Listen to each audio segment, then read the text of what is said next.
मीराटना सतीगंज city रे दिन की अड़ी कुमड़ो बढ़ती चलाकना और उनाते सतीगंज थाना रेन पुलिस गैंगस्टर साफ लेकिते छुटो रे मेना आकात कोआ पुलिस कथा रे बाड़े कना मीराट रे सतीगंज रे 6 गोटांग गैंगस्टर मेना आकात कोआ उनको कुमड़ो गैंगस्टर अड़ी लगन खन लगन को अरेस्ट कोआ।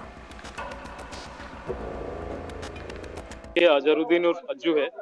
ये शाकिब उर्फ गद्दू इत्यादि लोगों के साथ गैंग बना के वाहनों की चोरी और चोरी के लिए वाहनों की कटान का काम सूतीगंज में करते थे। उन्हीं की 14 एक गैंगस्टर एक्ट के अंतर्गत ये प्रॉपर्टी का अटैचमेंट आज किया जा रहा है।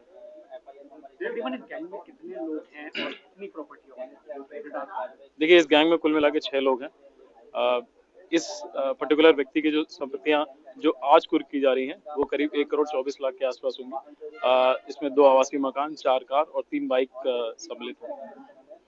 इसके अलावा ये फरार हैं या? देखिए, ये अभी तभी फरार है जिसकी तलाश की